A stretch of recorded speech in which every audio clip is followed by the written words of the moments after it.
كذبت وإلى الأرض كيف سطحت فذكر إنما أنت مذكر لست عليهم بمسيطر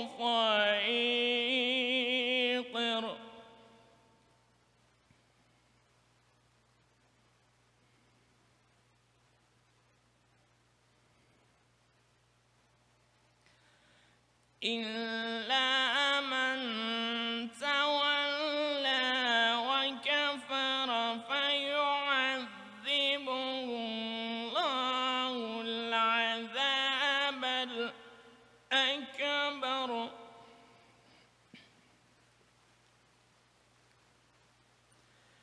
إن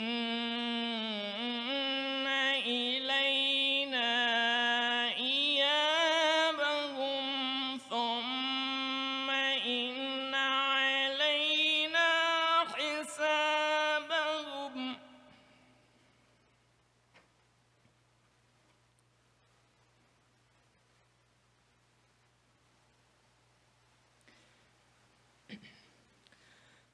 بسم الله الرحمن الرحيم إذا جاء نصر الله والفتح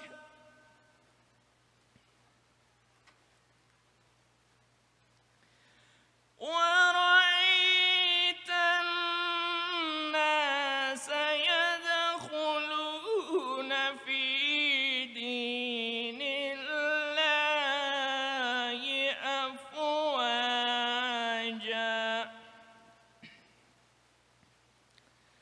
فسبح بحمد ربك واستغفره إنه كان توابا صدق الله العلي العظيم. جهت تأجیل در فرج آقا امام الزمان اجماعاً صلوات.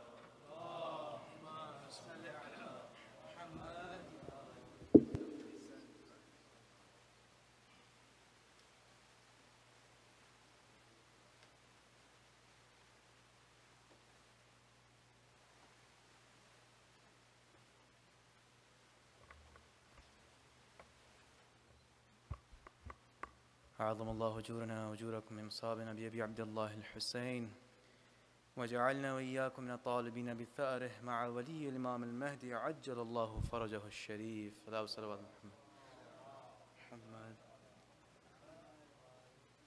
Assalamu alaikum wa rahmatullahi, dear brothers and sisters.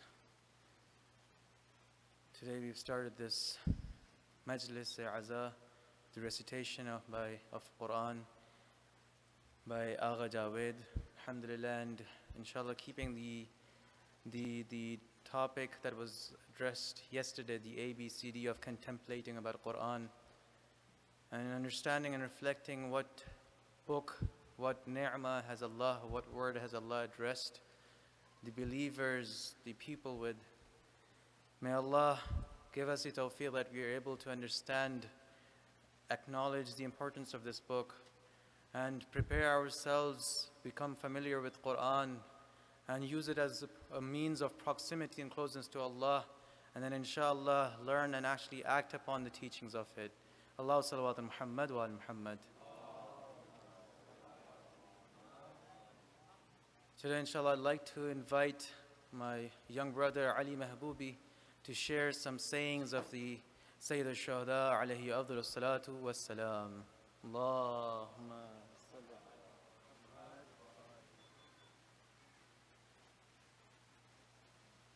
salawat.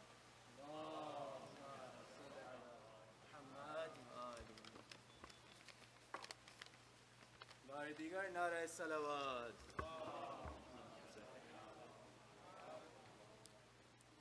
Assalamu alaikum wa rahmatullahi wa barakatuh.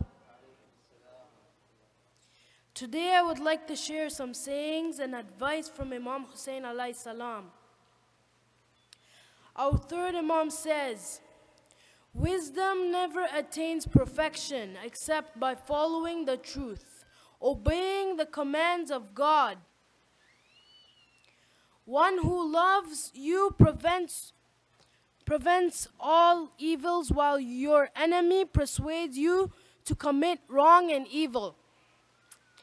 Act in this world like a person who knows that he will definitely be rewarded for good deeds and punished for sin and crimes. One who annoys God to please people, God leaves him to the people. One who accepts your gift has really helped you in attaining generosity. One who removes troubles from a believer, God expels troubles from him in this world and the hereafter. Do not seek help from any person except one who is religious or generous or of noble descent. The most generous person is one who helps the despondent, who does not accept any help from others. Compete for victorious deeds and hasten to seize opportunities for good deeds by the forelock.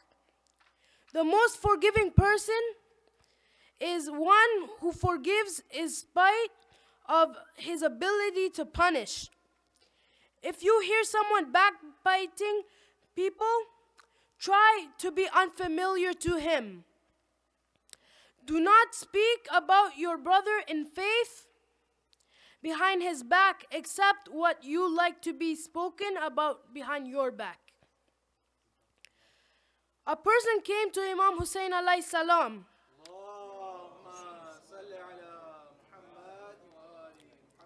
and told him, I am a sinner and I cannot withhold myself from committing sins, disobedience to God.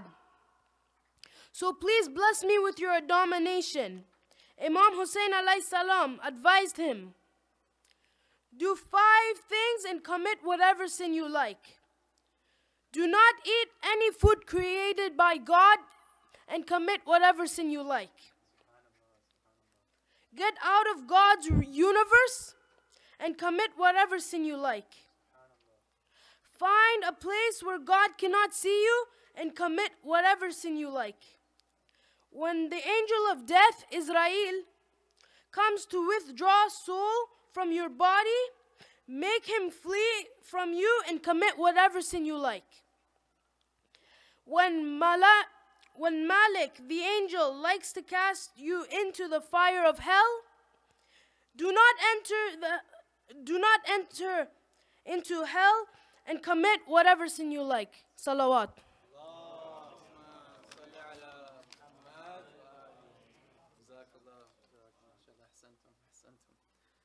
صلوا على محمد وآل محمد. MashaAllah. May Allah reward him immensely and all our youth, and inshallah enable them to speak and be great speakers of the future, the great azadar, the true lovers of the followers of al-Hujjah alayhi afdal salatu wassalam. Allahumma salli ala Muhammad wa ali Muhammad. Jazakallah. Brothers and sisters, just announcements as we've been making for the past few nights. So regarding the parking that was mentioned by the President Sarfaraz uncle, that instead of parking on the opposite side, we do have enough space over here at the back, and alhamdulillah, the Iraqi community was facilitating, and alhamdulillah we have volunteers who will be able to facilitate you, and we can fit about 10 to 15 cars on the grass over here. But do avoid parking on the grass at the front. The other announcement is regarding the donation and membership forms. So we still have the donation envelopes and membership forms available. This membership form is for people, if you've already paid your dues for 2017, You can keep that form and submit it once, inshallah, for 2018 later on. However, there are donation envelopes available, donation forms, and you can make donations towards these ayam, these days of Muharram. And as I mentioned, these expenses do not only go for these arrangements of Muharram, but all those arrangements of events throughout the year. Sallu ala Muhammad wa ali Muhammad. The other announcement is that on Friday, inshallah, after the majlis at around 10:30 tentative, so we plan to start this question and answer session. And Sheikh Mohammed Ali Ismail will be over here. We'll be blessed with his presence as we do, alhamdulillah, for these past few nights. And he'll be addressing all those questions that you may have regarding the topics that he has been spoken about, or any of those masail, fiqhi masail, or any other questions that you would like to ask him. He'll be present here starting, inshallah, throughout the majlis. We'll be benefiting from his talk, and then we'll be benefiting from his presence after the majlis as well. So we plan to start this question and answer session by 10:30 p.m. Just a few poetic verses before, and inshallah, that I request the Shaykh to address today's majlis. Salawat salawat Muhammad wa ali Muhammad.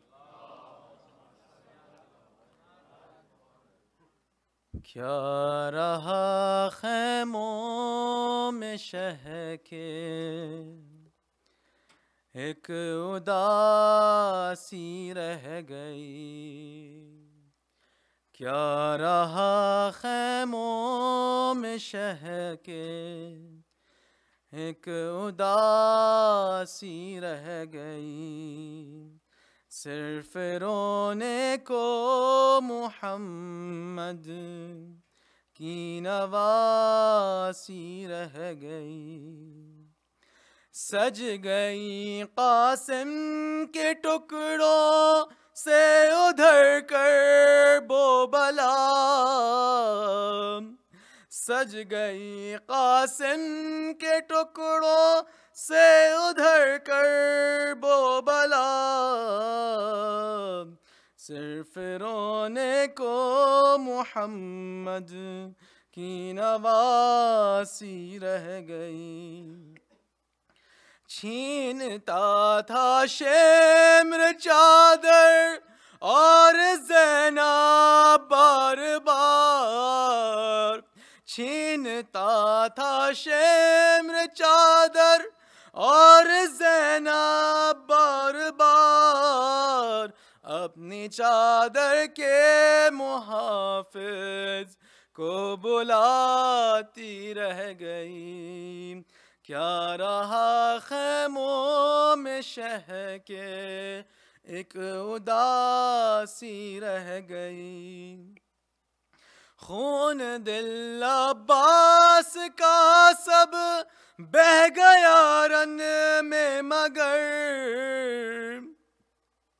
خون دل عباس کا سب بہہ گیا رن میں مگر دل میں بس ایک بات زینب کی رضا کی رہ گئی کیا رہا خیموں میں شہ کے ایک اداسی رہ گئی اے مسلمانوں تمہاری غیرتیں کیا ہو گئیں اے مسلمانوں تمہاری غیرتیں کیا ہو گئیں تم تماشائی تھے زینب منہ چھپاتی رہ گئی کیا رہا خیموں میں شہ کے ایک اداسی رہ گئی صرف رونے کو محمد کی نواسی رہ گئی اعظم اللہ اجورکم صلوا علی محمد و آل محمد. Now, without any further delay, I'd like to request Sheikh Mohammed Ali Ismail to address today's majlis that is about the topic of making it easy to give. Allahu salawat Muhammad wa Muhammad.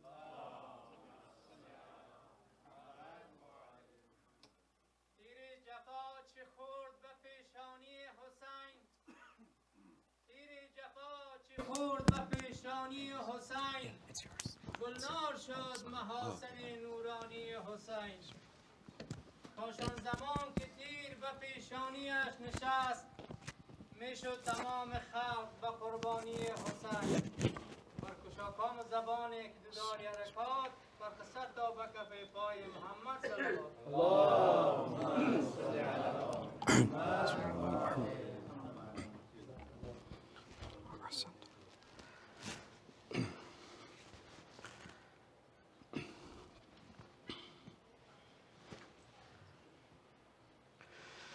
أعوذ بالله من الشيطان الرجيم بسم الله الرحمن الرحيم الحمد لله رب العالمين الحمد لله الذي له ما في السماوات وما في الأرض وله الحمد في الآخرة وهو الحكيم الخبير والصلاة والسلام على المبعوث إلى كافة الورى بشيرا ونذيرا وداعيا إلى الله بإذنه وسراجا منيرا أبي القاسم محمد وعلى أهل بيته أئمة الهدى ومصابيح الدجى الذين أذهب الله عنهم الرجس وطهرهم تطهيرا أما بعد فقد قال الله سبحانه وتعالى في كتابه الكريم بسم الله الرحمن الرحيم قل إن صلاتي ونسكي ومحياي ومماتي لله رب العالمين صلوا على محمد وعلى محمد. My respected elders, brothers and sisters in Islam, Assalamu alaikum wa rahmatullah. The topic that I will be discussing tonight, as you heard a few moments ago, is making it easy to give. And this is something that revolves around two related matters. First of all, that Allah subhanahu wa ta'ala owns everything that exists. And secondly, our level of knowledge and certainty with regards to this aspect that Allah owns absolutely everything. So these are the two central matters that this whole topic revolves around. That Allah owns everything that exists and our knowledge about that. How much do we have knowledge that really He owns everything? And we'll see how these two really make it effective to give in the way of Allah, or if we don't have that sufficient knowledge, it makes it ineffective to be able to give in the way of Allah. And of course, this is a very relevant and pertinent topic for us to be discussing, because we live in a society that really does not think about these type of concepts in this general sense. So generally speaking, the societies that we live in, especially the wider societies, are characteristic of things like consumerism. They are characteristic of materialism and satisfying the self and egotism. So now, when we talk about these things, they are quite alien. Things like giving to a supreme being, and things like knowing that Allah owns absolutely everything, and then the level of our knowledge with regards to that. These are all quite alien matters in the wider society that we live in. And so really, it is important for us to be able to tackle this properly, and inshallah with some depth, looking as usual from the teachings of the Quran and the teachings of the Ahlul Bayt alayhimus salam. Sallu ala Muhammad wa ali Muhammad. So I'd like to begin by mentioning two verses which often people read without really taking the time to understand what is the difference between a couple of words mentioned in each of these two verses. The two words are mulk and malakut. Now usually when people read them, they will just go by and think that perhaps they mean the same thing because they come from the same root. the meme and the lam and the kaf are existent in both of these words. But are they actually the same or not? Indeed, they are two different things, but they are related. So, what are the two verses in particular that mention these words, mulk and malakut? First of all, in Surah Mulk, right at the beginning, what do we read? تَبَارَكَ الَّذِي بِيَدِهِ الْمُلْكُ وَهُوَ عَلَى كُلِّ شَيْءٍ قَدِيرٌ. So that means that blessed is he who has the mulk in his hands, and he has power and strength and ability over everything. So now, what does that mean? He has the mulk in his hands. So for now, we'll translate mulk as the sovereignty. But I'll come to that. What is the difference between mulk and the other word, malakut? So now, where do we read malakut all the time? Well, how about in Surah Yasin? Towards the end, in verse number 83, all the time, especially on Thursday nights, we read this verse towards the end of the surah. فَسُبْحَانَ الَّذِي بِيَدِهِ مَلَكُوتُ كُلِّ شَيْءٍ وَإِلَيْهِ تُرْجَعُونَ. Isn't it? So now, have we pondered what is the difference between mulk and malakut? In that verse, in his hands, we are told, is the mulk of everything. In this second verse, in Surah Yasin, we are told, so glory be to he. He is pure of all imperfections. Who? The one in whose hands is the malakut of everything, and to whom you will be brought back. So, what is the difference? In the one verse, he has the mulk in his hands. In the other verse, the malakut in his hands. And what has this got to do with us being able to give easily in the way of Allah subhanahu wa ta'ala? So now, let's have a look at the differences between these two words. According to the commentators of the Quran, the exegetes and the mufassirin, and also lexicographers, those experts in the Arabic language and Arabic words, what do they say? What is the difference between the two? They say that yes, the two are related, but they are different. First of all, mulk, like I said, we translate it as sovereignty. Malakut, we can translate it as dominion. But in an easy way to put it, mulk is the physical aspect of everything. Everything that we see, everything that exists, has two dimensions. There is a physical dimension, and then there is a spiritual dimension. So this mimbar, all the things that we come into contact with, they all have these two levels of existence, if you like. Two dimensions of existence. The physical and the material dimension, which is what we come into contact in this world. That is the mulk or the mulki dimension. But then everything also has a spiritual dimension. What is known as the malakut or the malakuti dimension. This is something that we don't usually see.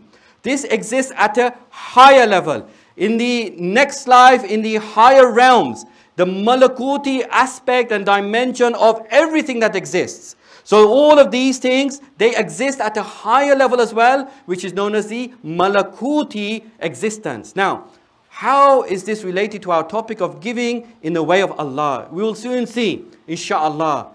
First of all, with regards to these two dimensions. So Allah, what these verses are saying is that He owns, when we say it's in His hands, it means He owns. He owns absolutely every single thing of every single thing. It means He owns their physical dimension and their reality and their spiritual dimension reality. Because in one, biyadihi mulk, in the other one, biyadihi malakut. Right. So now, let me give you an example just to make this clearer. Sometimes these concepts are a little bit abstract. Let me illustrate by means of an example what these two are. Because really, the mulki dimension is totally dependent on the malakuti dimension. What does this mean? This means that all of these things that we come into contact with, the material things, the physical things, that is the mulki things. They are totally dependent on the malakuti dimension of them. So if it wasn't for their higher spiritual dimension, then what we see here would not exist. What exists here is totally dependent on the higher realm. Right, now, I'll illustrate this by means of an example. Some of you might know that I'm quite fond of botanical things. And I know some of you here are as well. So I'll give this example of a bulb. Okay, a bulb that grows into a tulip or a daffodil or something like that. Now this bulb has all the nutrients that the flower needs. It's all contained within it. It's like a reservoir of nutrients and energy. Now, what we do is, we plant the bulb where? Under the ground, right? We plant it in the soil. Then what happens? After a period of time, a beautiful flower begins to grow from it, and we see that. Do we see the bulb anymore? We no longer see the bulb. But what is dependent on what? That beautiful flower is totally dependent on the bulb. If it wasn't for the bulb, then that flower wouldn't exist. In fact, if the bulb wasn't very healthy, the flower wouldn't be very healthy. If the bulb was extremely good quality, the flower would be brighter, bigger, and more beautiful. All depends on the bulb. But we don't see the bulb. All we have contact with is the flower. We see the beautiful color, the design, the fragrance. But we don't see the bulb. But yet the flower is totally dependent on it. It's the same thing with malakut and mulk. Everything here we see. It's like the outer aspect of the flower. We are seeing, we are touching, we are smelling. All of these things we have in contact with. But it is totally dependent on what exists at the higher realm. The malakut of everything. We don't see that. That's like the bulb hidden away. But everything here is dependent on everything there. So, if somebody has in their hands, let me ask you this. Somebody has in their hands the malakut of everything, then definitely he has the mulk of everything as well. Because the mulk is dependent on the malakut. Now, let's have a look at this in a bit more detail. Can we see the malakut sometimes or not? This is very important for us to bear in mind. Can we actually see the malakut? Do we have any ayat in the Quran where we are told certain people were shown the malakut or not? We do. And then we'll see, can we reach that level or not? Where is that verse? In Surah Al-An'am, verse number 75. Allah tells us very clearly that He showed somebody that higher spiritual malakuti realm. Who did He show it to? He showed it to Nabi Ibrahim. Ala nabiyina wa alihi wa alayhi salam. Allahumma salli ala Muhammad wa ajil farajahum. In this verse, Allah subhanahu wa ta'ala says, وَكَذَلِكَ نُرِي إِبْرَاهِيمَ مَلَكُوتَ السَّمَاوَاتِ وَالْأَرْضِ وَلِيَكُونَ مِنَ الْمُوقِنِينَ. Allah says, and we showed, وَالنُّرِ, we showed Ibrahim, the what? The malakut, that higher spiritual dimension of as-samawat and arz, the heavens and the earth. Why? So that he could attain certainty.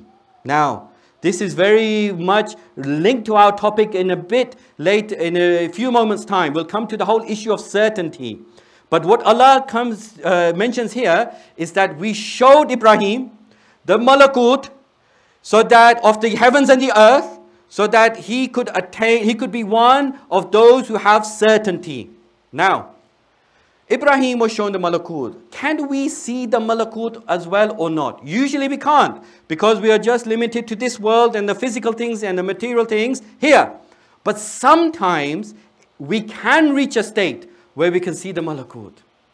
Do we have any examples? Yeah, we do. In the traditions, if we are of a spiritual level, we are able to see the malakut, especially if we have the help of the Imam. Let me give you an example. There was somebody called Jabir ibn Yazid. It's nothing to do with Yazid ibn Muawiyah. Just his name, Jabir ibn Yazid, companion of the fifth Holy Imam, Imam Muhammad al-Baqir, salawatullah wa salamu alayhi. So he comes to the fifth Holy Imam and he asks him about this same verse, that we showed Ibrahim the malakut of the heavens and the earth so that he could be one of those who have certainty. So he wants to know what the meaning of this verse is. Look what the Imam does. You know, sometimes our Imams, they don't just explain things. Sometimes if they realize that the person is at a high enough level and the situation requires it, they will take their hand and they will actually show that person the reality of something. It's not always that they explain. No, if that person has the ability and the situation is such that it would help, they take their hand and they show that person the reality. So Jabir ibn Yazid was one of these people. He had the capacity. So now the fifth Imam doesn't just want to explain the verse. He wants to show him it. What does he do? He says, "Oh Jabir, raise your head." So Jabir looks up. And then Jabir reports that when I looked up, there was a gap in the roof. He says, when I looked through the gap, there was a sight that there was a light that bewildered my sight. There was a light that bewildered my sight. Then the Imam says, "Oh Jabir, that is how Allah showed Ibrahim the malakut of the heavens and the earth." Then the Imam says to him, "Oh Jabir, now look down onto the ground and then look up again." So Jabir looks down, he looks up and he says, "When I did that, the roof was back to normal. It was as if nothing had happened." And so you see, my brothers and sisters, what this is telling us is that we can see the malakut if we have reached a certain level, a level of certainty. Just like the verse says, so that Ibrahim could be one of the people who have certainty. So now, this whole concept of certainty is linked with seeing the malakut. And in fact, what the scholars sometimes say is that with regards to this saying of Jabir, "I saw a light that bewildered my sight." Really, Allahu A'lam what he saw.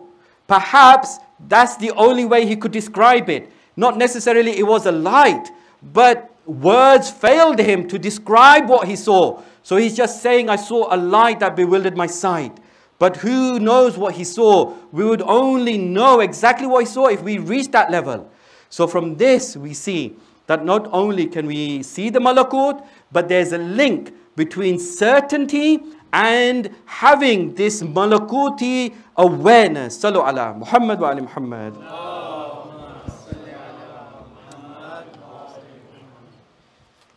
Brothers and sisters, there's a car, a white Toyota Sienna with a registration plate CCDH 173. The inside lights are on. Sallu ala Muhammad wa ali Muhammad. Allahumma salli ala Muhammad wa ali Muhammad.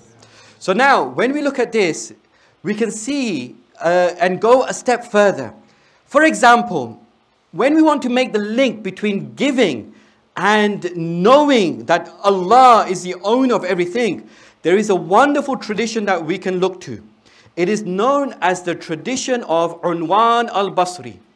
Perhaps some of you have heard of this. It is a very famous tradition, a very lengthy one, and alhamdulillah, recently a book was published by ICAS Press called Liberated Soul. And in that, it has the whole tradition translated very beautifully, and the whole book is about that thick, so it has a lot more than that tradition, but it's one of the traditions mentioned in that book, if anybody wanted to see that in its entirety. But in any case, I'll give you the background behind this tradition.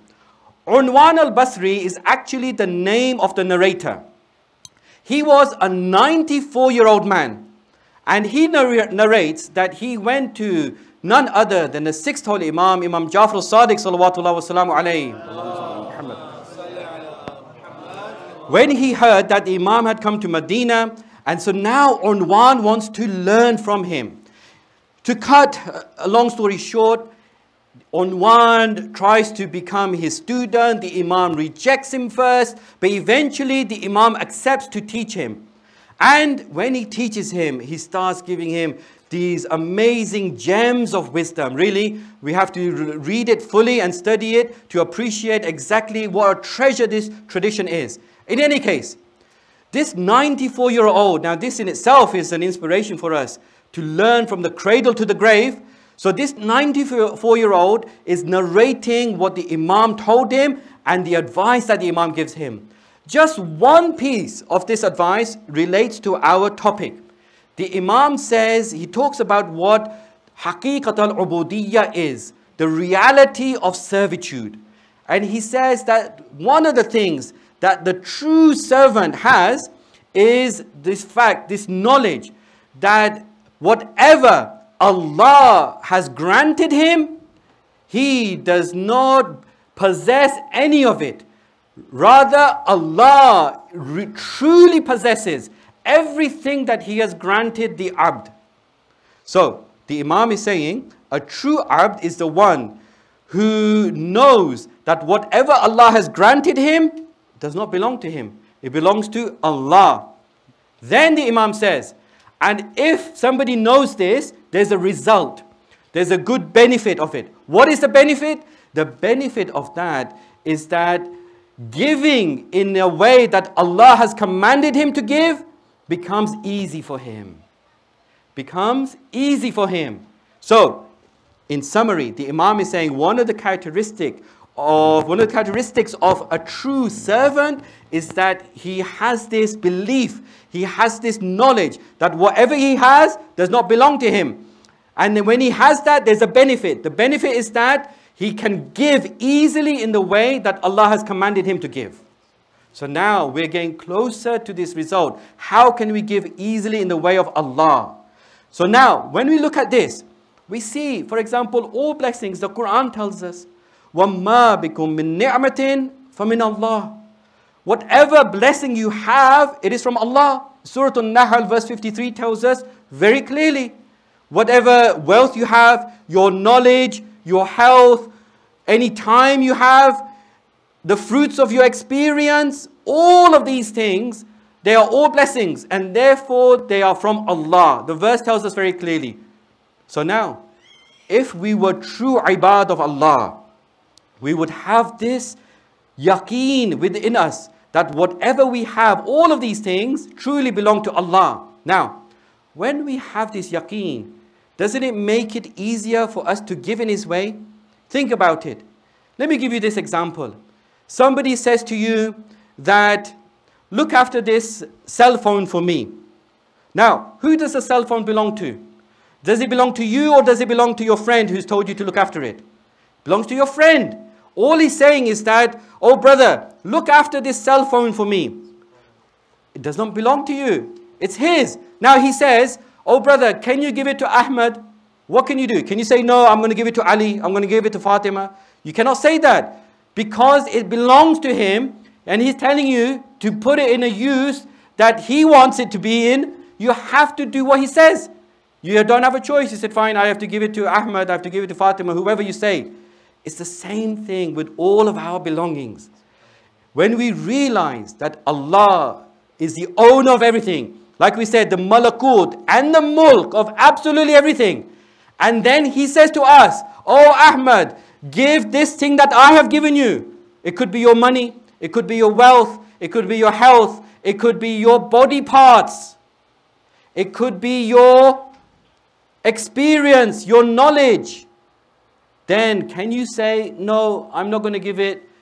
Just like with the example of the cell phone. You have to give it. It doesn't belong to you. You are only temporarily a custodian holding it on trust. That's it. You are just holding on trust. When he says, I want it back, you have to give it to him back. So now, even with regards to giving, so when we look at it like this, we see that we must give everything in the way that Allah has told us to give it. But only if we believe that things really and truly belong to Allah. If we have that yaqeen, if we don't have that yaqeen, we will say that, really it belongs to me and I'm going to use it in my way. I'm going to use it in the way I want. Let me explain it like this. On one level, that's not wrong either. On one level, we do own things, right? I own my cell phone, I own this ring, I own my clothes, so on and so forth. But only at one level. That level is quite a superficial level. It's the level of the dunya. And so we have to respect people's rights. We have to trade respecting the laws of the place. So yes, it's correct to say this does belong to me, but only at that one superficial level. The real high level, the level of the malakut and the mulk, that is truly belonging to Allah subhanahu wa ta'ala. He is not only Khaliq, but He is also Malik. He is the creator and He is the owner of absolutely everything. We are just holding things on trust on a temporary basis as long as we are in this world. Sallu ala Muhammad wa ali Muhammad. So now, having looked at it like that, let's now look at how we can, inshallah, explain why it becomes easy for certain people to give and it makes it hard for certain people to give. Like I said, it all depends on one's level of certainty, the level of knowledge. How much do we know? How much do we really believe that everything we have belongs to Allah? Let me explain it like this. There are 3 levels of certainty that we are told about from our sources. And you probably heard of these phrases. There is what is known as ilmul yaqeen, there is what is known as ainul yaqeen, and there is what is known as haqqul yaqeen. What are the differences between these 3? The level of knowledge that we have that Allah possesses everything depends on what level we're at. What level of certainty. So, ilmul yaqeen, the knowledge of certitude. What does that mean? Ilmul yaqeen is a type of yaqeen. It's definitely a good thing to have. So, it is definitely praiseworthy. But it is at the lowest level. Let me illustrate it like this. You know that a fire exists down the road. Okay? You know that a fire exists. But the question is, to what level of certainty do you know that the fire exists down the road? Maybe you have ilmul yaqeen about the fire existing. What that means is you have knowledge of certitude. So this is purely at the intellectual level. What you do here is that you see some smoke, right? And you say to yourself, well, there's no smoke without fire. And so you put 2 and 2 together, you use your intellect and you work it out. That over there must be a fire because I'm seeing some smoke. Okay? That is the level of ilmul yaqeen.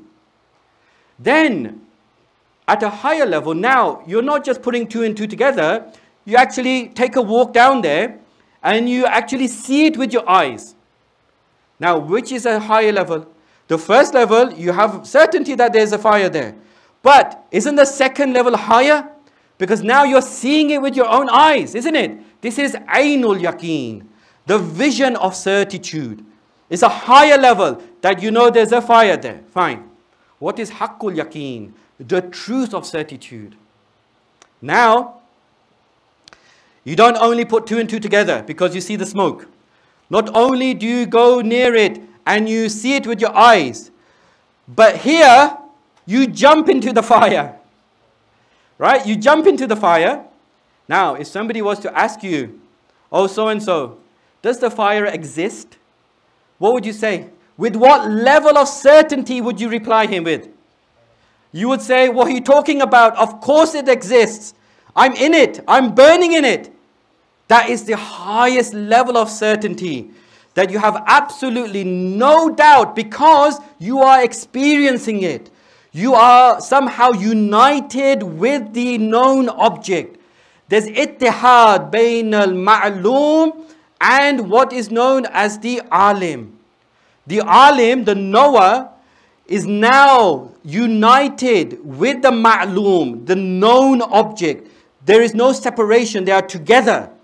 So now, it all depends on what level of certainty we know Allah possesses everything. If I was to tell you Allah possesses everything and you believe it, we have to ask ourselves that, okay, I believe it, but what level? Is it, first of all, is it certainty? Inshallah it is.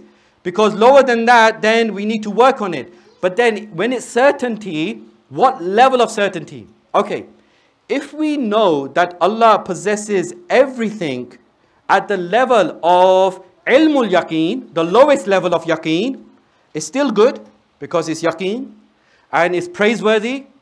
Many people don't even have that level, but it's still good. However, when you give, like say that person has this level, when that person gives, it's going to be a little bit difficult. it's going to be a little bit difficult to give in the way of Allah, because he only intellectualizes that Allah owns everything. He doesn't feel it deep in his heart. It's not a firm belief. So when he gives with a bit of reluctance. Secondly, when he gives, he normally gives it for wajib things, or sometimes for recommended things, for mustahab things. He doesn't give very freely for everything. Because he has to, and because it's very good to, he will sometimes give for mustahab things. Otherwise, wajib things, yeah, he'll give. He'll give his khums, for example. He'll give his wajib dues, for example. But he won't give too much mustahab, recommended, because it's a bit difficult. Also, when he gives, he is somehow attached to it. And he feels a little bit as if he's lost something, because he's attached. He didn't want to give it wholeheartedly. So this is how it is if somebody's at that level. Now, the higher the level of yaqeen, like I said, the easier it is to give. So when somebody is at the level of ainul yaqeen now, is it easier or harder to give? Definitely it's easier for him to give now. He has a higher level of certainty that Allah owns everything. So Allah, if he owns everything, then he says, give in this way, give in that way, I should just give it easily. It's very easy for him. Now, for him, he does not feel reluctant to give. He gives easily. And no longer is it limited to wajib things or even mustahab things. He gives quite easily. How about the person with haqqul yaqeen, that Allah possesses everything? This is the level that really, when somebody has this level of yaqeen, not only is it not difficult for him to give, not only does he feel somehow his heart is tied to the thing that is given, not only is it limited to those wajib things, mustahab things, he wants to give absolutely everything he has for the sake of Allah subhanahu wa ta'ala. Everything. Not only does he not find it difficult, but he takes pleasure in giving. He loves to give because, like our sixth holy Imam said, the one who knows that Allah truly possesses everything, he will give in the way of Allah easily. So let's ask ourselves what level we are at ilmul yaqeen, ainul yaqeen or haqqul yaqeen. Indeed, this level is not for everyone. In fact, when we look at the great heroes of Karbala, this is what really amazes me. When we look at the heroes of Karbala, how is it that they were able to do those things that they did? How was it they were able to give, not their possessions, no. Not even their family members, no. Even themselves, they gave their whole lives for the sake of Allah. They gave their body parts for the sake of Allah. They took pleasure when their arms were cut for the sake of Allah. When Abul Fazl Abbas is hit in the eye with an arrow, this is a pleasure and honor for him. Because everything, even his body parts, belong to Allah subhanahu wa ta'ala. There is nothing that he does not want to give. Because, like the verse tells us in Surah An'am, the verse that I recited at the beginning of this lecture, 162. Inna qul inna salati wa nusuki wa mahyai wa mamati lillahi rabbil alameen. Say that indeed my prayer, my worship, my life, my death, it's all for who? For lillahi rabbil alameen. This is the level of haqqul yaqeen. This is what makes it easy for people to give in the way of Allah, because truly they understand that Allah possesses absolutely everything that exists at all levels. Sallu ala Muhammad wa ala Muhammad. So now let's look at some practical advice as to how we can get, inshallah, closer and closer to that ultimate level of knowledge. Well, we can do a number of things. First of all, we can, inshallah, give easily in the way of Allah and try to inculcate this as a habit. Okay? So, first of all, let me put it like this. The first thing that we can do, as a very practical piece of advice, all from the Quran. In Surah Al-Hijr, Allah tells us, وَعْبُدْ رَبَّكَ حَتَّى يَأْتِيَكَ الْيَقِينَ. Worship your Lord until there comes to you certainty. This is a guideline. Remember yesterday we were looking at the ABCD of contemplating on the Quran. Everything we want is from the Quran. We just have to go through that process and extract it from the Quran. So, the Quran tells us, Surah Hijr, worship your Lord until there comes to you certainty.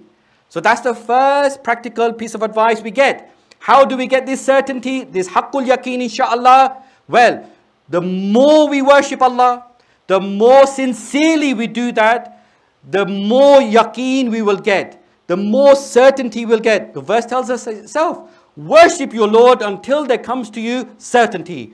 Very clear. So by worshipping sincerely and honestly Allah subhanahu wa ta'ala, we can inshallah rise in our level of yaqeen. Secondly, Surah Al-Imran, what does it tell us? Surah Al-Imran tells us that actually you need to give away things that you hold dear. This is another thing we must do. Try to give things away, especially things that we hold dear to ourselves. So we break the attachment. Remember yesterday or the day before when we were looking at the whole balance between material life and spiritual life, we spoke about breaking attachments to the world. One of those ways was to give those things that we hold dear to. So the verse tells us, لَن تَنَالُوا الْبِرَّ حَتَّى تُنْفِقُوا مِمَّا تُحِبُّونَ.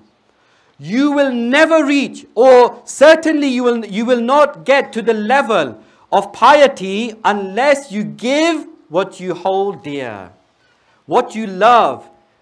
Unless you start giving what you love, you start breaking your attachments to these worldly things, then you will not reach that level of piety. So this tells us therefore that by worshipping sincerely Allah subhanahu wa ta'ala and by giving the things that we love in a sincere way, we will increase the level of our certainty. It's like this. The two have a reciprocal effect on one another. We hold something dear, right? We are attached to it. We don't want to be attached to it. So what we do is, we try to give in the way of Allah. When we give in the way of Allah, we have now, inshallah, increased in our spiritual state. We have increased in our certainty that truly Allah owns everything. Now it makes it easier to give. So again, we give in the way of Allah, something that we hold dear. We give more readily, easily. Once we do that, we've risen a level. So now, it makes it easier for us to give, and so on and so forth. They have a reciprocal knock-on effect. By giving in the way of Allah, we rise in our certainty that He owns everything. That makes it easier for us to give in His way. Sallu ala Muhammad wa ali Muhammad. Let me inshallah gradually draw this majlis to a conclusion by mentioning just a couple of examples. One is from the pious life of Sayyid Jamal Amuli. Now, Sayyid Jamal Amuli, who was this really learned scholar, very pious person, one day he's having his meal. There's a knock on the door. He opens the door. It's the servant of his teacher, Sayyid Mahdi Bahrul Ulum. So now, the servant says to him, that's your teacher, Sayyid Mahdi, is calling you, he's inviting you for dinner. So Sayyid Jamal, he doesn't know what this is all about. He goes to his teacher's house. His teacher, once he sees him, he actually rebukes him. He tells him off. He says to him, Sayyid Jamal, don't you fear Allah? So Sayyid Jamal is a very pious person. He says, you know, Ustadi, what have I done? My teacher. And he tells him that you have a neighbor and for 7 days, he hasn't had any food. What he had to do for these last 7 days is to go to a local shopkeeper and get some dates. And even that was on loan. And he's just been eating dates and feeding dates to his family. And so Sayyid Jamal says, well, I didn't know. And he says, yes, of course you didn't know. If you had have known, it would have been much worse. I am angry at you because you did not take any steps to find out about your neighbor. You didn't bother to ask about your neighbor. You weren't attentive enough. You weren't proactive enough. It's not just that sometimes we just wait until we hear someone's in need. I'll come to the practical points afterwards. So then, what does he tell him afterwards? He says that now, I want you to go to his house this evening and take this food that my servant will carry for you. Knock on his door, tell him that you want to join him for a meal. And in that way, you will be able to sit with him and he will have a proper meal and his family as well.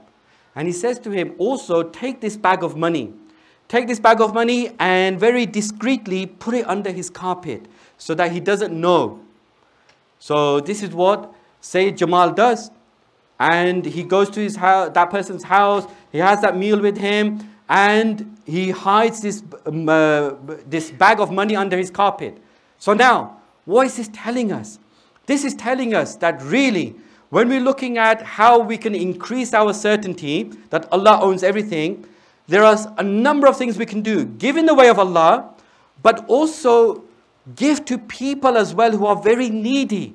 Look at this. First of all, the first lesson we get from this is that we must take a proactive stance with regards to the needs of the community. Alhamdulillah, there are so many pious people who give. They give whenever they hear of a need, of a cause. They give in the way of Allah sincerely and well. That's very good.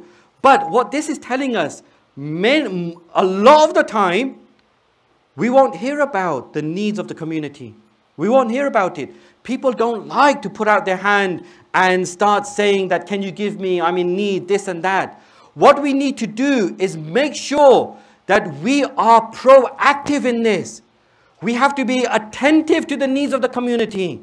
We have to find out and ask and in a very careful manner, find out where the needs are, who's needy, and what we can do about it. That's one. Secondly, we have to give discreetly and respectfully.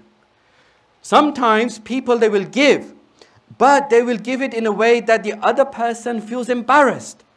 Look at the way that Sayyid Mahdi told Sayyid Jamal to give.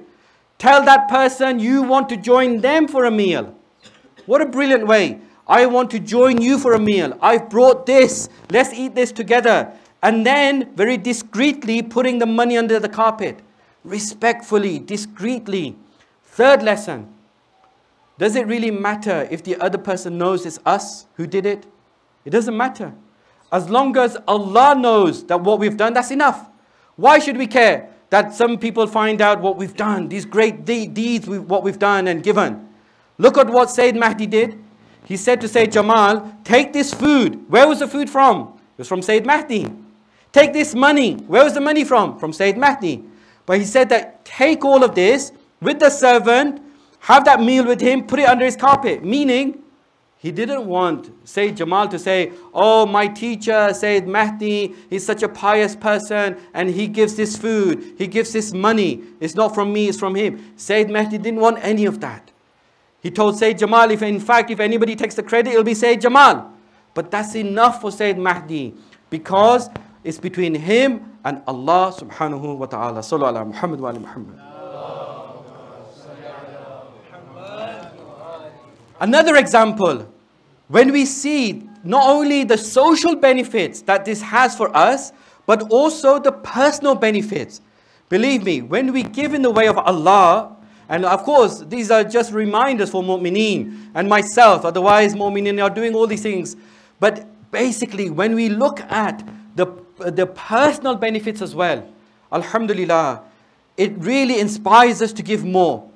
Rasulullah Akram sallallahu alayhi wa sallam, Allahumma salli ala Muhammad. One day his family, they slaughtered an animal, a sheep, and they gave the meat away. So when Rasul Akram finds out about this, he asks Aisha that what is remaining, right? From this animal that you slaughtered, what is remaining?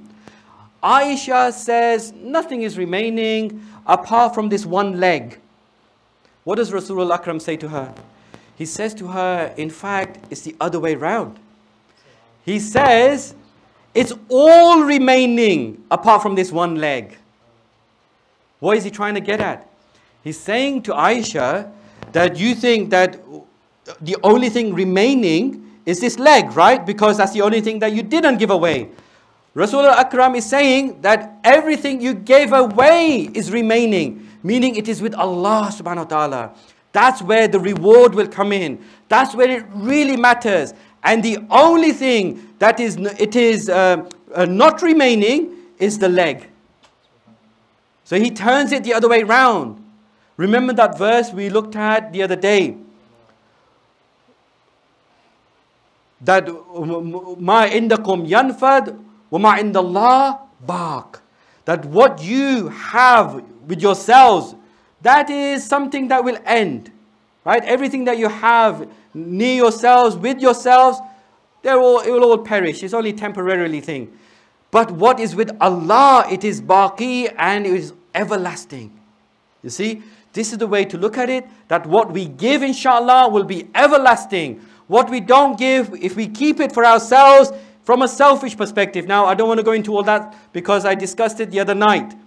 The difference between spirituality and materialism. But you know now. So, whatever is kept for ourselves for a worldly purpose, for a non-divine purpose, for an egotistical, selfish purpose, that's not going to be lasting. Sallu ala Muhammad wa ali Muhammad. Sallu ala Muhammad wa ali Muhammad. So finally, I would just like to end with one final example. And this is the example of the best family that ever lived, the Ahlul Bayt alayhimus salam. Look what we are told. And you all know this story in Surah Al-Insan. Whenever we talk about giving in the way of Allah and giving easily, look what Surah Al-Insan tells us. وَالنُّطْعِمُونَ الطَّعَامَ عَلَى حُبِّهِ مِسْكِينًا وَيَتِيمًا وَأَسِيرًا.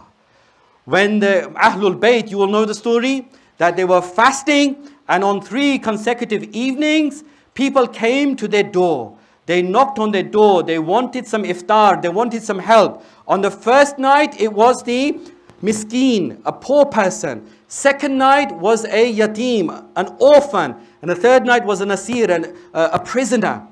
And instead of having that iftar, they gave on all 3 occasions to these people. They just broke the iftar with water. Because of that great giving in the way of Allah. And why could they give it so easily? Because of their high level of haqqul yaqeen, that Allah owns everything. Nothing that they have belongs to them. They gave it in the way of Allah so easily. So Allah reveals this verse. Some people say the whole surah or a bunch of verses. But certainly this verse, وَنُطْعِمُونَ الطَّعَامَ عَلَى حُبِّهِ, and we give food despite needing it. To who? Miskeenan wa yatiman wa asira. Sallu ala Muhammad wa ali Muhammad. But finally, Allah subhanahu wa ta'ala recognizes this as such a great giving that He carries on in the next verse. What does He say? That basically, La nuridu minkum jaza'an wa la shukura. Now, this is truly amazing. That they say, Nut'imukum liwajhillah.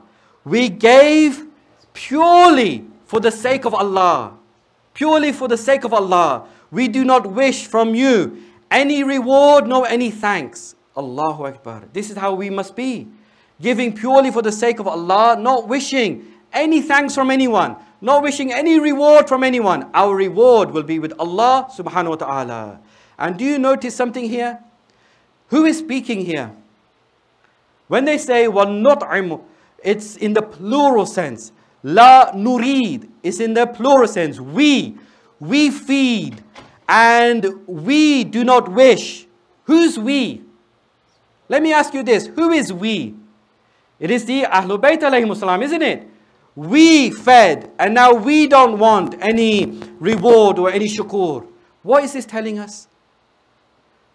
Isn't it telling us that Allah subhanahu wa ta'ala is quoting the Ahlul Bayt in the verses of the Quran?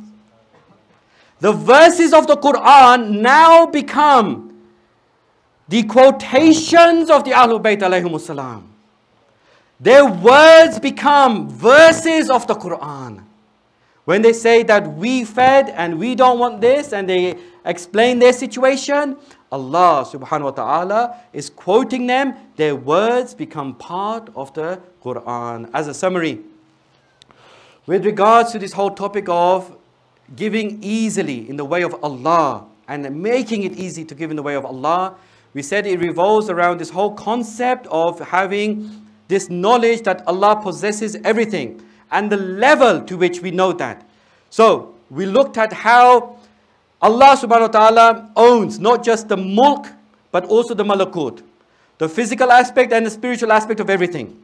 And therefore, as the sixth holy Imam says, a true abd is one who knows that Allah possesses everything, and then it makes it easy for him to give in the way that Allah commands him to. We know that Allah possesses everything at different levels. It could be at a level lower than yaqeen, which is problematic. But then when we get to yaqeen, it has levels. 3 levels at least. Ilmul yaqeen, aynul yaqeen, haqqul yaqeen. The higher the level of certainty we have that Allah owns everything, the easier it is for us to give in the way of Allah. Just like the heroes of Karbala, because they had that highest level of yaqeen, they were able to give easily and readily in the way of Allah. We can attain this high level by starting by inshallah worshipping Allah sincerely and also giving freely. Those things in particular that are close to us, slowly beginning at the beginning, but gradually increasing more and more. In this way, we raise our level of certainty that Allah owns everything, and that makes it easy for us to give in His way. Sallu ala Muhammad wa ali Muhammad. Sallallahu alayka ya Aba Abdullah.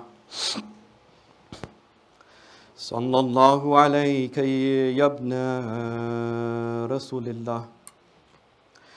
صلى الله عليك وعلى الأرواح التي حلت بفنائك عليك مني سلام الله أبدا ما بقيت وبقي الليل والنهار ولا جعله الله آخر العهد مني لزيارتكم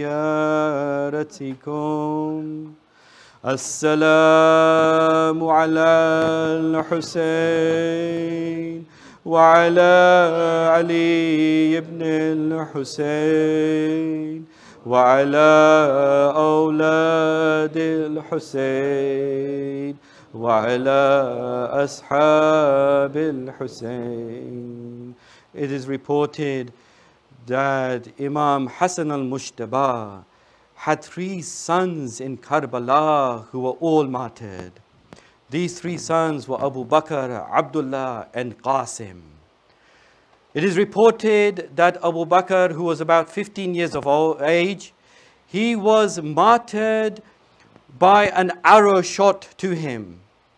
But I ask you, my brothers and sisters, even if an uncle loses 1 son, how hard is it for that uncle to lose that son that was the pride and the apple in the eye of his brother? Abu Abdullah lost all 3 of his sons on the plains of Karbala.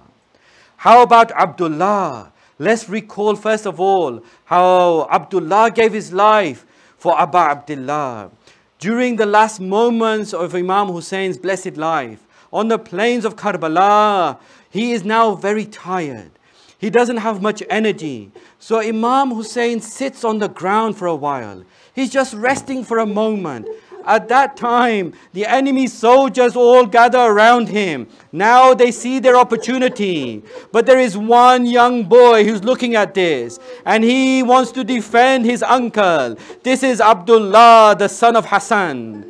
Abu Abdullah is about to get attacked. Abdullah says, by Allah, I will never be separated from my uncle. And he tries to run out. Imam Hussein, when he sees Abdullah coming out, he says to his sister, oh sister, refrain him. Don't allow him to come. Zainab runs after him. But Abdullah is so determined. He breaks away and he manages to get to Abu Abdullah. Now when he's there, he greets his uncle. And this is a person person who wants to now strike Imam Hussein with his sword. Look what Abdullah does. He raises his arm so that it is a shield from the sword, so that this sword does not strike his uncle. Instead, it cuts his arm nearly right off.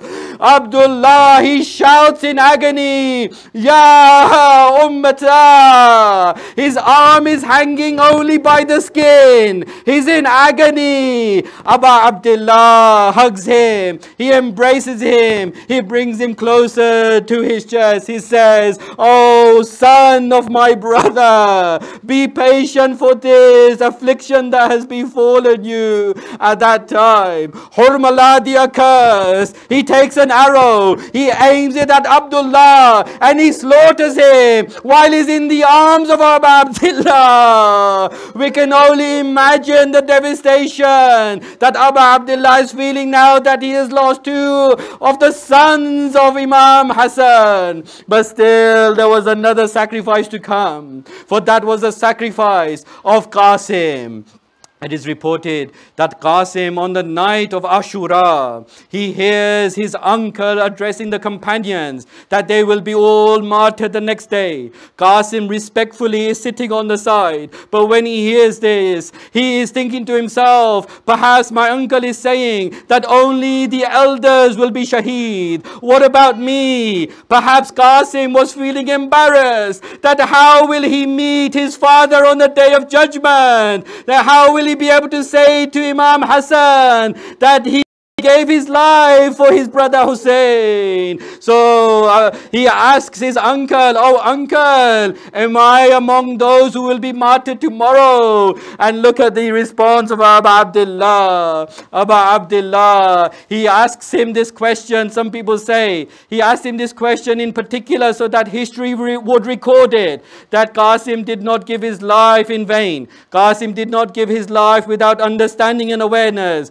Abu Abdullah asked him this historic question, Ya Buday, Kayf al-Maut indak? Oh my dear son, how do you see death? And look at the phenomenal line of Qasim. This response that has been recorded in history. He says, Ya Ammi ahla min al-asal.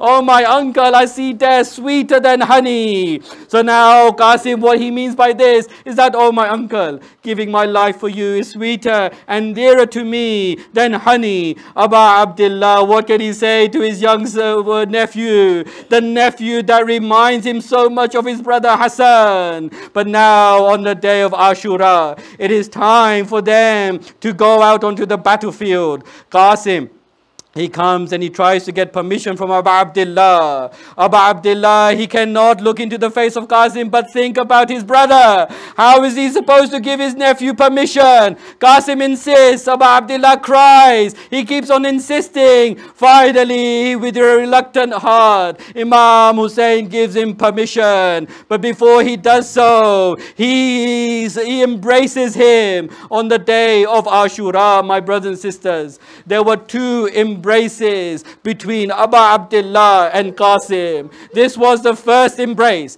when he went to say farewell to his nephew. He hugged him. He put his arms around him. There was not even an armor to fit Qasim. He was so young. He went out with a simple amama because there was not even a helmet that fitted him.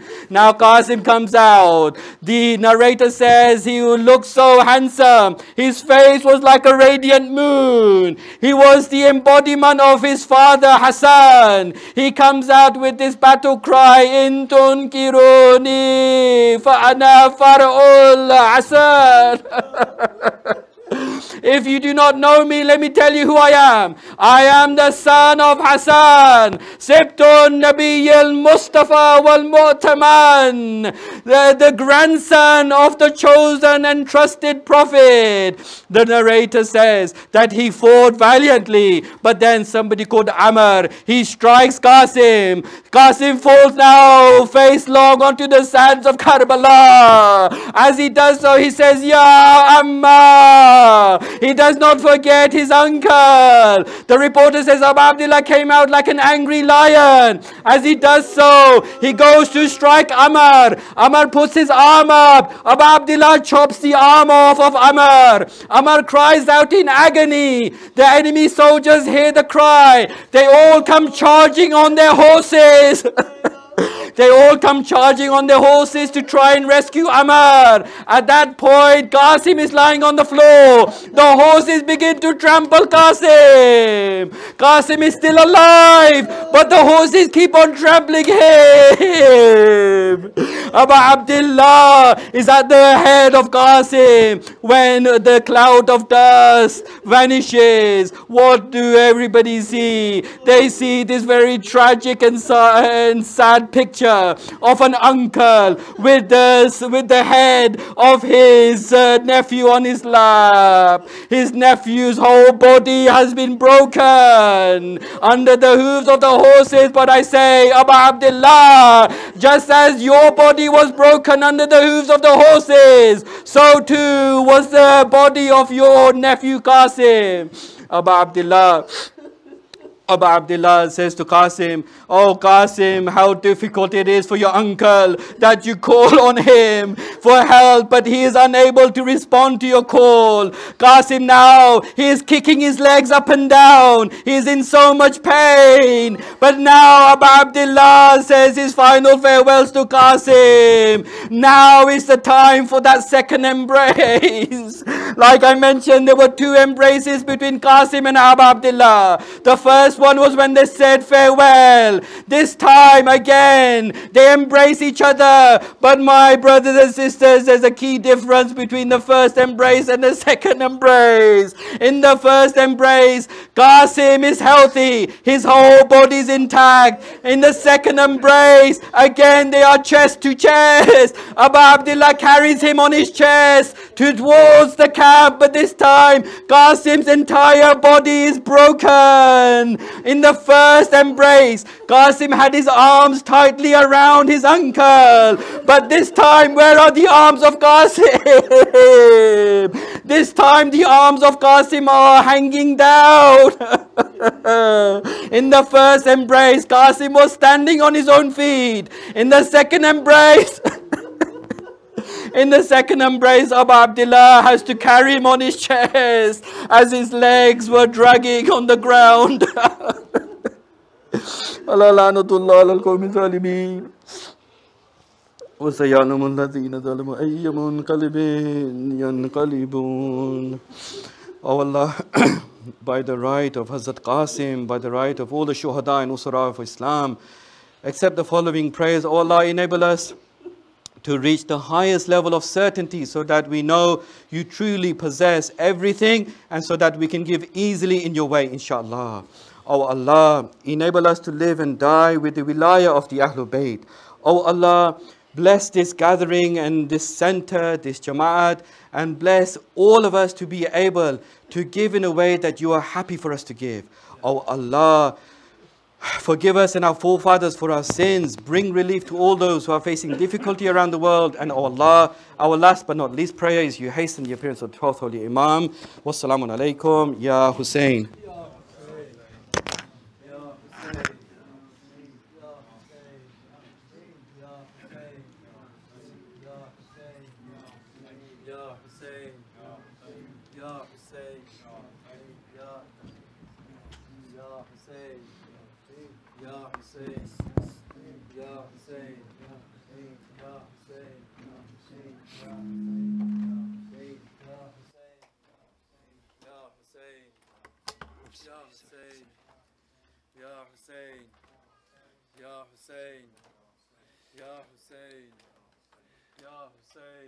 Qasim Naushad کا لاتے ہیں شاہ حسین پیٹو سر اہل عزا لاتے ہیں شاہ حسین مادر قاسم نے لاش پہ رو کر کہا آ گئی تم کو قضا لاتے ہیں شاہ حسین سن کا کروں کیا بیان سال تھا وہ تیرواں ہائے کھلائی چلا لاتے ہیں لاش حسین باپ کا نور نظر اماں کا لخت جگر خلد پسند آ گیا لاتے ہیں لاش حسین اماں سے رخصت طلب کیوں نہیں ہوتے ہو سب کیا ہوا تم کو بلا لاتے ہیں لاش حسین لاش قاسم پہ جا پیٹ کے سر یوں کہا کیا ہوئی ہم سے خطا لاتے ہیں لاش حسین آزم کھول دے بری ہوتے ہیں اب شاہدی کون ہے جو لے بچا لاتے ہیں لاش حسین کیا کرے یوسف بیان روتی ہے سب بیویاں لب پہ تھا نوجوان لاتے ہیں لاش حسین قاسم نوشاد کا لاتے ہیں لاش حسین پیٹو سر اہل عزا لاتے ہیں لاش حسین ماتم حسین یا حسین یا حسین یا حسین یا حسین یا حسین یا حسین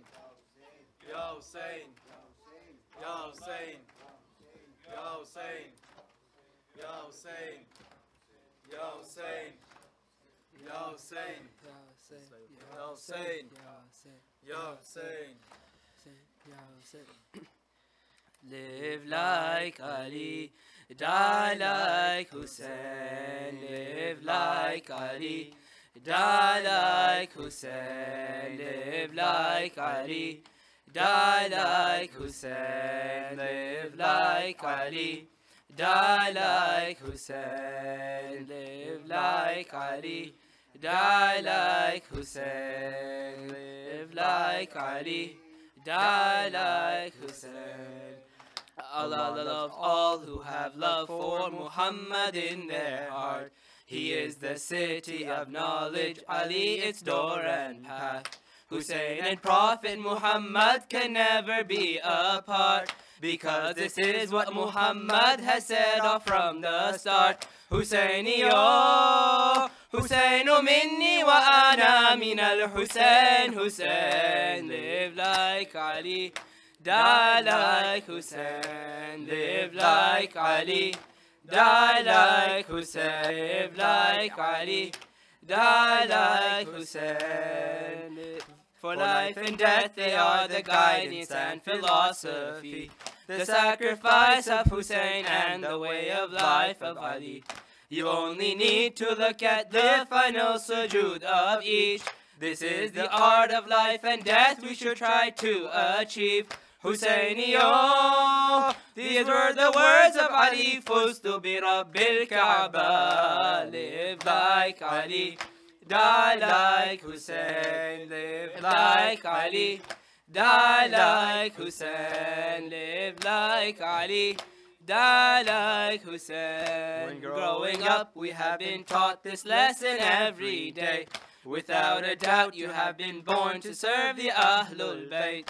For loving them you may face torture, agony and pain, but every time you should never be scared to face that hate. Husainiyo, the bravery of Ali is what you should always show. Live like Ali, die like Hussein. Live like Ali, die like Hussein. Live like Ali, die like Hussein. Our aim in life is to do good and to discourage wrong. This is the best way to let Karbala live on and on.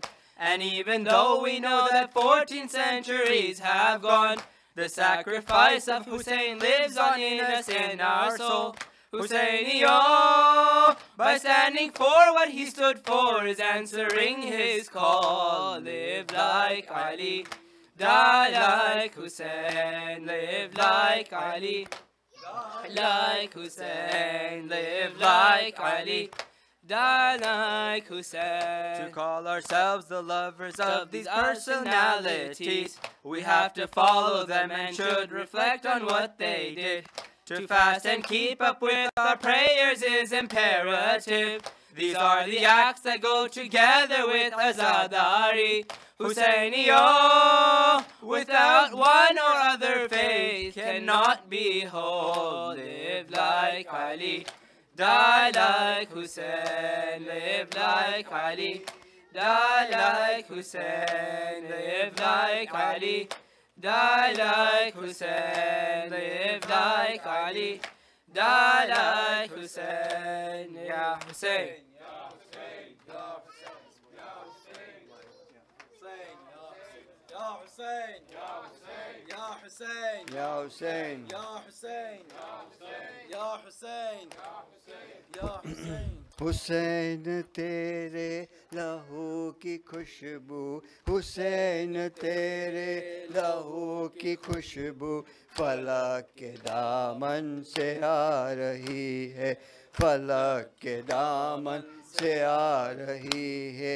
ये खून नाहक छुपेगा क्यों कर, ये खून नाहक छुपेगा क्यों कर, जिसे ये दुनिया छुपा रही है। हुसैन ते लहू की खुशबू, हुसैन तेरे लहू की खुशबू फलक के दामन से आ रही है, फलक के दामन से आ रही है। یہ صبر تیرا تیری عبادت وہ راہ حق میں تیری شہادت یہ صبر تیرا تیری شہادت وہ راہ حق میں تیری شہادت تیری صداقت کی داستانیں تیری صداقت کی داستانیں زمانے بھر کو سنا رہی ہے زمانے بھر کو سنا رہی ہے حسین تیرے لہو کی خوشبو حسین تیرے لہو کی خوشبو فلک کے دامن سے آ رہی ہے فلک کے دامن سے آ رہی ہے تمام عالم کو یہ دکھایا کٹا کے گردن کو بھی بچایا تمام عالم کو یہ دکھایا کٹا کے گردن کو دی بچایا مگر یہ امت مگر یہ امت بھی عالم ہے نبی کو دیکھو ستا رہی ہے نبی کو دیکھو ستا رہی ہے حسین تیرے لہو کی خوشبو حسین تیرے لہو کی خوشبو فلک کے دامن سے آ رہی ہے فلک کے دامن سے آ رہی ہے غریب مولا کی بے کسی کے غریب مولا کی بے کسی کے غریب مولا کی بے کسی کے غریب مولا کی بے بسی سے ابھی تلک وہ زمین کربل ابھی تلک وہ زمین کربل لہو کے آنسو بہا رہی ہے لہو کے آنسو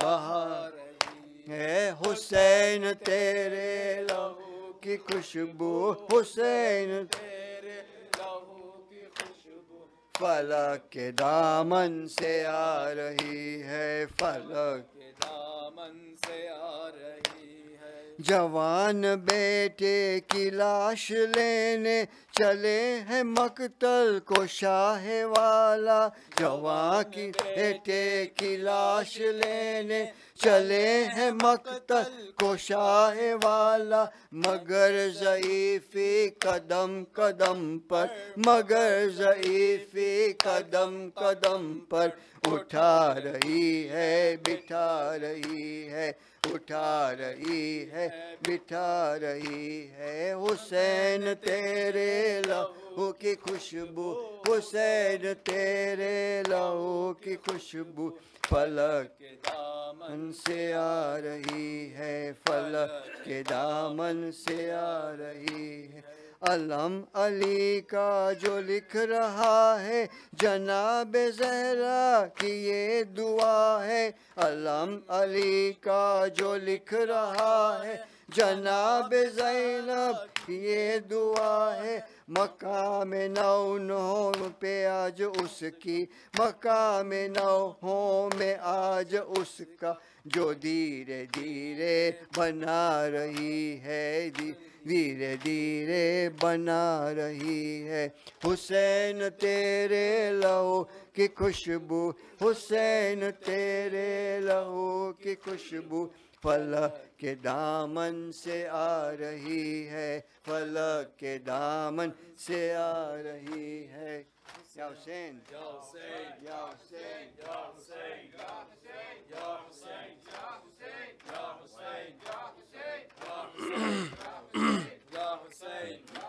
حسین یا حسین یا حسین حسین یا حسین یا حسین حسین یا حسین یا حسین یا حسین یا حسین یا حسین یا حسین یا حسین ہائے ہائے قاسم ہائے قاسم ہائے ہائے قاسم ہائے قاسم ہائے ہائے قاسم ہائے قاسم ہائے ہائے قاسم ہائے قاسم ہائے ہائے قاسم ہائے قاسم ہائے ہائے قاسم ہائے قاسم ہائے ہائے قاسم ہائے قاسم ہائے ہائے قاسم ہائے قاسم قیدی بن کر پابند رسن لاشوں سے جو گزرے اہل حرم ہر بی بی اپنے پیاروں سے ہوتی تھی ودا کر کے ماتم ایک بی بی فاطمہ بنت حسن پامال بدن قاسم کی بہن کسی ایک جا سے رخصت نہ ہوئی کسی ایک جا سے رخصت نہ ہوئی ٹکڑوں میں جو تھا بھائی کا بدن کبھی اس ٹکڑے پر ہائے قاسم کبھی اس ٹکڑے پر ہائے قاسم ہائے ہائے قاسم ہائے قاسم ہائے ہائے قاسم ہائے قاسم ہائے ہائے قاسم ہائے قاسم ہائے ہائے قاسم ہائے تیری بھیڑ غریب نو نہیں پھلنا تیری بھیڑ غریب نو نہیں بھلنا تیرے قتل دا منظر ہائے قاسم ہائے ہائے قاسم ہائے قاسم ہائے ہائے قاسم ہائے قاسم ہائے ہائے قاسم ہائے قاسم ہائے ہائے قاسم کبھی صحرا دیکھ کے روتی تھی کبھی غش کھا کے گر جاتی تھی کبھی صحرا دیکھ کے روتی تھی کبھی غش کھا کے گر جاتی تھی پامال ہوا تھا بھائی جہاں پامال ہوا تھا بھائی جہاں اس خون پہ گر کر ہائے قاسم ہائے ہائے قاسم ہائے قاسم ہائے ہائے قاسم ہائے قاسم ہائے ہائے قاسم ہائے قاسم ہائے ہائے قاسم ہائے وچ رسیاں دے پابند ہوئی نئی بھیڑ غریب دوس کوئی وچ رسیاں دے پابند ہوئی نئی بھیڑ غریب دوس کوئی ہندے ہتھ آزاد تے مر جاندی ہندے ہتھ آزاد تے مر جاندی تیرا ماتم کر کر ہائے قاسم ہائے ہائے قاسم ہائے قاسم ہائے ہائے قاسم ہائے قاسم ہائے ہائے قاسم ہائے قاسم ہائے ہائے قاسم ہائے قاسم فروا نے کہا بیٹا قاسم کہہ دینا دادی زہرا سے فروا نے کہا بیٹا قاسم کہہ دینا دادی زہرا سے غربت کی کمائی ٹکڑوں میں غربت کی کمائی ٹکڑوں میں دیتی ہے سجا کر ہائے قاسم ہائے ہائے قاسم ہائے قاسم ہائے ہائے قاسم ہائے قاسم ہائے ہائے قاسم ہائے قاسم ہائے ہائے قاسم ہائے قاسم سانو راسڑنا ای کرب و بلا تو بانجھ کفن میں بانجھ ردا سانو راس نہ آئی کرب و بلا تو بانجھ کفن میں بانجھ ردا تیرے قتل دے بعد لئینا نے تیرے قتل دے بعد لئینا نے میری لٹ لئی چادر ہائے قاسم ہائے ہائے قاسم ہائے قاسم ہائے ہائے قاسم ہائے قاسم ہائے ہائے قاسم ہائے قاسم ہائے ہائے قاسم ہائے قاسم حسین یا حسین یا حسین یا حسین یا حسین شاہ حسین حسین صلو علی محمد و آل محمد متوجہ زیارت عاشورہ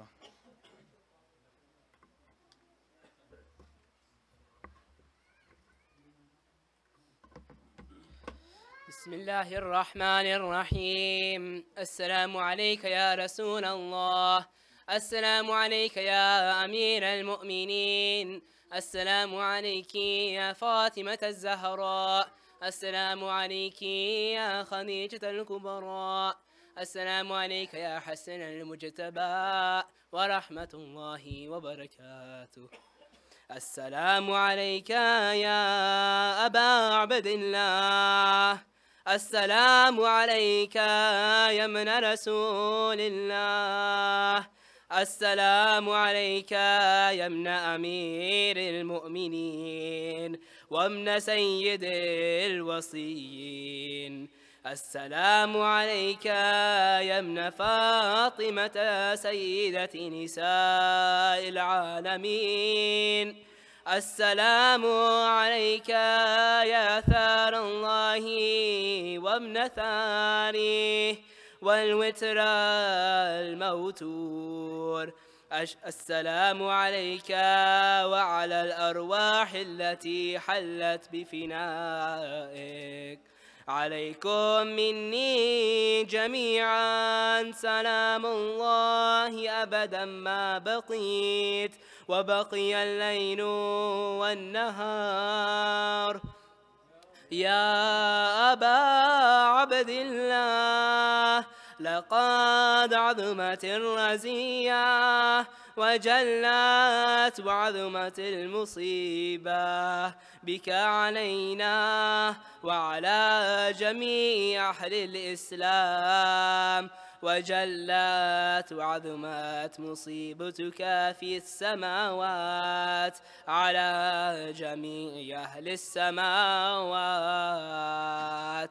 فلعن الله أمة أسست أساس الظلم والجور عليكم أهل البيت، ولعن الله أمة دفعتكم عن مقامكم وعزالتكم عن مراتبكم التي رتبكم الله فيها، ولعن الله أمة قتلتكم، ولعن الله الممهدين لهم بالتمكين من قتالكم.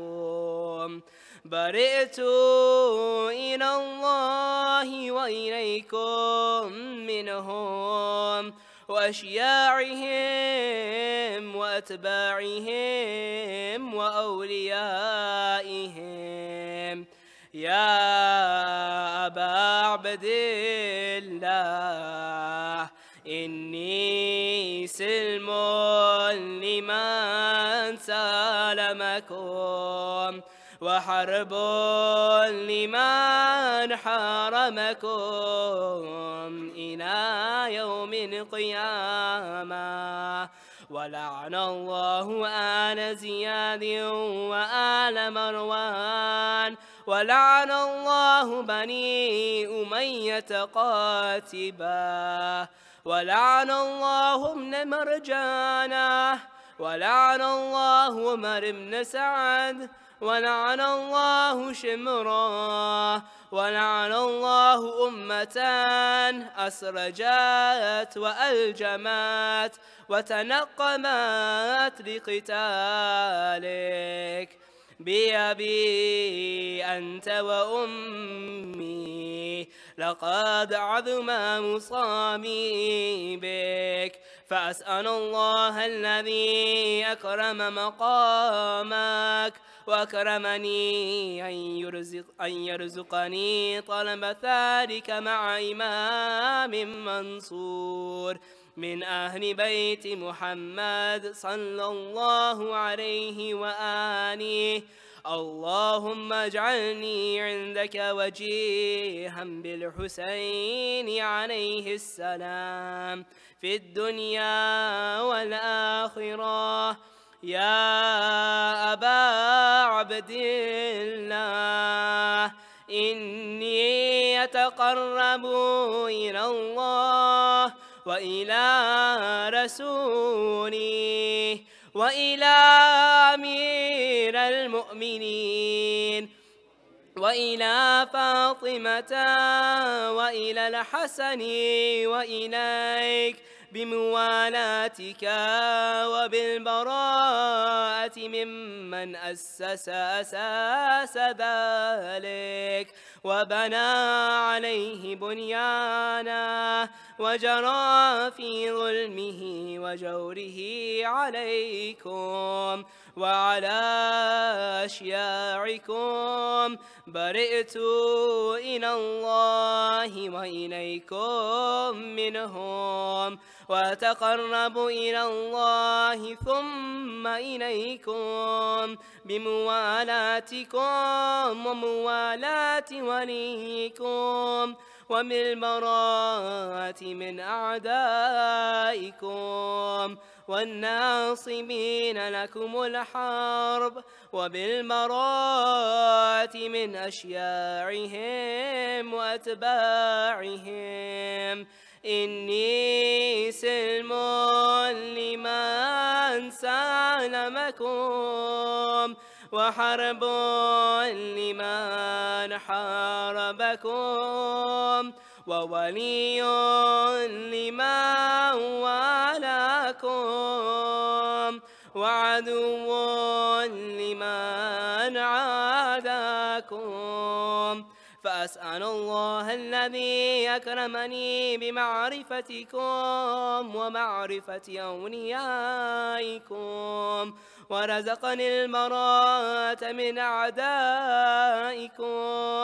أن يجعلني معكم في الدنيا والآخرة وأن يثبتني عندكم قدم صدق في الدنيا والآخرة وأسأله أن يبلغني المقام المحمود لكم عند الله وأن يرزقني طلب ثاني مع إمام الهدى ظاهر ناطق بالحق منكم وأسأل الله بحقكم وبالشأن الذي لكم عنده أن يعطيني بمصابي بكم أفضل ما يعطي مصابا بمصيبتي مصيبة ما أعظمها وأعظم رزيتها في الإسلام وفي جميع أهل السماوات والأرض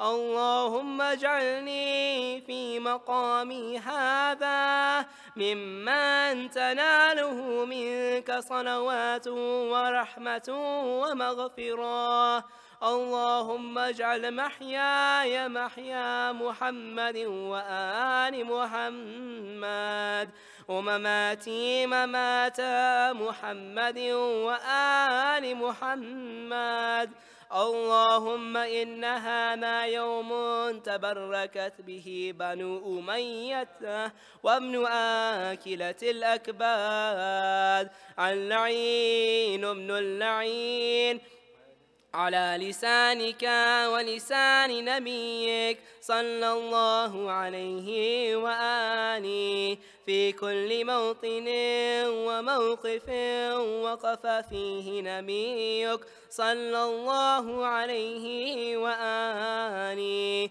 اللهم لعن أبا سفيان ومعاوية ويزيد بن معاوية عليهم منك اللعنة أبد الآبدين وهذا يوم فرحت به آل زياد وآل مروان بقتلهم الحسين صلوات الله عليه اللهم فضاعف عليهم اللعن منك والعذاب الأليم اللهم إني أتقرب إليك في هذا اليوم وفي موقف هذا وأيام حياتي بالبراءة منهم واللعنة عليهم وبالموالاة لنبيك وآل نبيك عليه وعليهم السلام اللهم لعن أول ظالم ظلم حق محمد وآل محمد وآخر تابع له على ذلك. اللهم لعن عصابة التي جاهدت الحسين وشايعت وبايعت وتابعت على قتله، اللهم لعنهم جميعا. السلام عليك يا أبا عبد الله وعلى الأرواح التي حلت بفنائك. عليك مني سلام الله أبدا ما بقيت وبقي الليل والنهار، ولا جعله الله آخر لحظ مني لزيارتكم. السلام على الحسين وعلى علي بن الحسين وعلى أولاد الحسين وعلى أصحاب الحسين. اللهم خص أنت أول ظالم باللعن مني، وابدأ به أولا ثم الثاني والثالث والرابع.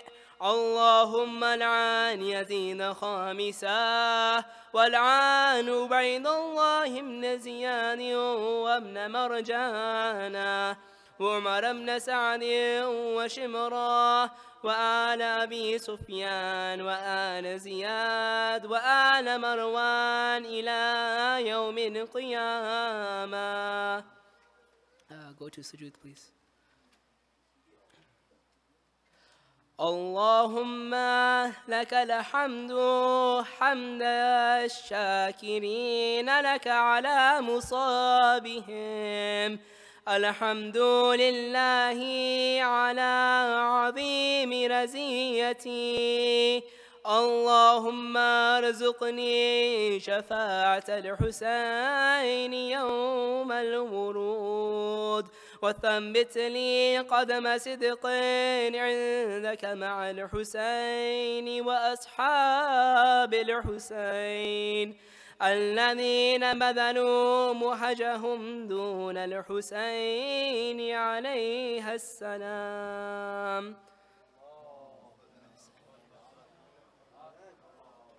السلام عليك يا علي زين العابدين. السلام عليك يا محمد الباقر. السلام عليك يا جعفر الصادق. السلام عليك يا موسى الكاظم. السلام عليك يا علي الرضا.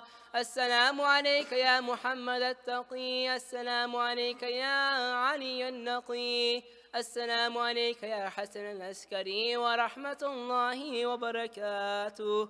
السلام عليك يا صاحب العصر والزمان. الأمان الأمان الأمان من فتنة الزمان. السلام عليك يا خليفة الرحمن.